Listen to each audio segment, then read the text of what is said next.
अस्सलाम वालेकुम। मेरा नाम अस्मा है और बाय प्रोफेशन मैं एक एडवोकेट हूँ और मैं अभी आप लोगों के साथ एक अपने लीगल और सोशल इशू पे बात करने जा रही हूँ जो है इनहेरिटेंस का। इनहेरिटेंस भी ख़वातीन से रिलेटेड, यानी कि विरासत। विरासत में जो इस्लाम में है विरासत मर्द औरत की जो शरई विरासत है उसमें उसका हक बनता है, लेकिन इंडो पाक में और स्पेशली पाकिस्तान में मुस्लिम्स जो हैं वो उन्होंने एक कुछ अपनी रिवाज, अपने रस्म व रिवाज कुछ ऐसे तरतीब दे लिए जिसकी वजह से ख़वातीन को विरासत से महरूम किया जाने लगा। हमारे यहाँ अभी भी देहातों में ख़वातीन को विरासत से महरूम रखा जाता है। काफ़ी देहातों में काफ़ी लोग तो बड़े अवेयर हैं और वो देते भी हैं, लेकिन वो ऐसा होता है कि वो कहते हैं कि हमने जब बच्ची की शादी कर दी, बेटी की शादी कर दी, हमने उसको जहेज़ दे दिया, हमने उसको उस वक़्त कुछ ज़मीन दे दी, उसको हमने कुछ ज़ेवर दे दिए, कुछ चीज़ें दे दी, तो हम उसका हक़ हमने उसको अदा कर दिया। अब हमारे फ़राइज़ ख़त्म हो गए। उनकी ये एक लॉजिक होती है। और समटाइम्स लोग यहाँ तक मामलात हैं कुछ देहातों में यहाँ पे कि वो जायदाद की खातिर वो बच्चियों की शादी नहीं होने देते, वो बच्चियों की कुरान से शादी करवा देते हैं, वो शादी तक नहीं होने देते। तो ये मामलात भी हैं, सिर्फ जायदाद को बचाने के लिए, ज़मीन जायदाद को बचाने के लिए, विरासत ना देने के लिए यहाँ तक बात पहुँच जाती है।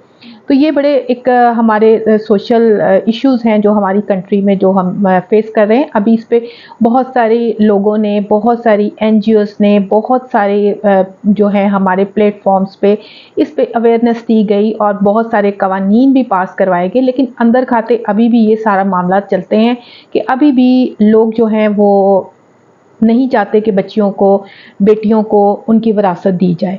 उस पे उन बच्चियों को अपने हक़ के लिए लड़ना पड़ता है। तो अभी कवानीन काफ़ी मौजूद हैं और सबसे पहले तो हम लोगों को वही बात है कि शरीयत को समझना चाहिए और शरीयत को समझते हुए हमें ये देखना चाहिए कि जब बच्चियों को, ख़वातीन को ये शरीयत ने हक़ दिया है कि उनको विरासत में हिस्सा दिया जाएगा, तो हम अपने रस्म व रिवाज को उसके ऊपर गालिब कैसे कर सकते हैं। वही बात है कि हमारा इल्म जो है वो काफ़ी हद तक अधूरा है, क्योंकि बेसिकली वही बात है कि हम लोग हर कानून को, हर इल्म को अपने मुफाद की खातिर इस्तेमाल करना चाहते हैं। बस हमने अपने मुफाद की खातिर इस्लाम को भी मॉडिफाई कर लेना है, हमने कानून को भी मॉडिफाई करने की कोशिश करनी है, लेकिन हकीकत में ऐसा होता नहीं है। लेकिन सबसे पहली बात तो ये है कि ख़वातीन को, बच्चियों को, लड़कियों को अपने हकूक़ के मुतालिक आगाही होनी चाहिए, अवेयरनेस होनी चाहिए। उनको ये पता होना चाहिए कि उनका बाकायदा उनको शरीयत ने, उनको उनके मज़हब ने, उनको उनके मुल्की कानून ने जायदाद में, जो वालिदैन की जायदाद होती है, जो विरासत होती है, जो विरासती जायदाद होती है, इनहेरिटेड प्रॉपर्टी होती है, उसमें उनका राइट होता है। कानूनन जितना भी शेयर बनता है आपके फ़िक़े के लिहाज से, क्योंकि अभी आगे चल के ये भी मामलात आते हैं कि हमारे डिफरेंट फ़िक़े हैं जिसकी वजह से उनमें डिवीज़न जो है वो डिफरेंट है, परसेंटेज डिफरेंट हो जाती है। तो वो उनको बस इतनी आगाही होनी चाहिए कि उनका बाकायदा उनके वालिदैन की जायदाद में, ज़मीन जायदाद में जो भी उनका तरका है, जो भी उनकी विरासत उनके इंतकाल के बाद या उनकी ज़िंदगी में भी, मौजूदगी में भी जो भी है, उनमें उनका प्रॉपर हिस्सा है। चाहे उनकी शादी हो जाए, चाहे वालिदैन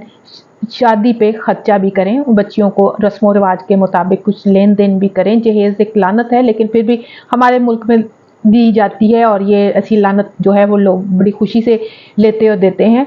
तो इस पे भी हम एक ज़रूर वीडियो बनाएंगे। तो बहरहाल अगर आपने बच्ची को जहेज़ दे भी दिया, उसको ज़ेवर दे भी दिए, आपने एक सोशल प्रेशर में आके या शोबाजी के चक्कर में दे दिया, तो आप उसको इस नाम पे विरासत से महरूम नहीं कर सकते। बच्चियों को, ख़वातीन को भी ये पता होना चाहिए कि ये अपने हक़ को नहीं छोड़ना, अपने हक़ को लेना कैसे है। आप अदालत में जा सकती हैं, अदालत के ज़रिए अपना हक़ आप वहाँ से जो है तलब कर सकती हैं। कानून आपके बहुत सारे कवानीन इस वक्त मौजूद हैं मुल्क में। उसके अलावा शरीयत जो है वो भी आपको बहुत सारे रास्ते बताती है। अगर आपने प्रॉपर तरीके से शरीयत को पढ़ा है तो आपको वहाँ से भी आप अपने रास्ते मिल जाएंगे। उसके बाद आपको कवानीन भी मिल जाएंगे उसमें। और यहाँ पे कमाल ये होता है कि हमारे यहाँ जो मर्द हजरात हैं, जो भाई हैं, जो ख़वातीन के जो होते हैं, मामे चाचे होते हैं वो क्या करते हैं, ऐन वक्त पे कोई डॉक्यूमेंट्स निकाल लेते हैं कि जी ये वालिद साहब ने मरने से पहले इस पे अंगूठा लगा दिया था, ये कर दिया था। गिफ्ट डीड्स बना लेते हैं, हिब्बा नामे बना लेते हैं वो इन बच्चियों को ना देने के लिए, ताकि वो किसी तरह से उनको इनके हकूक से महरूम कर सकें। लेकिन ये आगे चल के ये लिटिगेशन और ये कानूनी जंग होती है जो वकला के बस की बात होती है। आप उसमें अवेयरनेस आपकी ज़रूरी नहीं है। आपकी अवेयरनेस इतनी ज़रूरी है कि आपको ये पता हो कि मेरा एक हक मुझे शरीयत ने दिया है, मुझे मज़हब ने दिया है, मुझे मेरे कानून ने दिया है, मेरे मुल्की कानून ने दिया है। और बेटी होने की हैसियत से मेरा हक बनता है कि मैं अपने वालिदैन की विरासत से हिस्सा हासिल करूँ। तो लिहाजा ये नहीं कि आपने डर के बैठ जाना है और आपने ये सोचना है कि नहीं इससे मैं अदालत में जाऊंगी, मुझे पेशियां भुगतनी पड़ेंगी, मुझे ये करना पड़ेगा।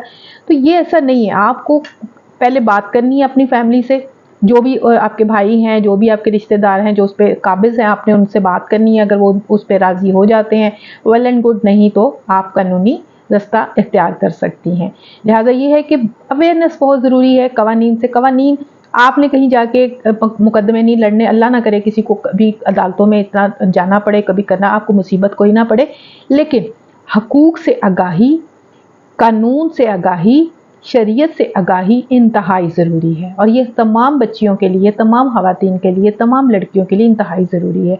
आप इसको ज़रूर, आप इसके बारे में सोशल मीडिया पे सर्च किया करें, आप हर चीज़ पे सर्च करें। किसी ज़रूरी नहीं है मसला आपका डायरेक्ट आपका मसला हो, समटाइम्स आपके इर्द गिर्द होता है। आप किसी को मशवरा तो दे सकते हैं ना कि आप ये कर सकते हैं। लिहाजा कानून से आगाही बहुत ज़रूरी है। विरासत आपका कानूनी हक है, शरई हक है, आप उसमें हिस्सा लें और ज़रूर लें। और अगर आपको कोई नहीं उसमें रुकावट बनता है तो आप कानूनी तौर पे उससे मदद ले सकती हैं। Thank you so much.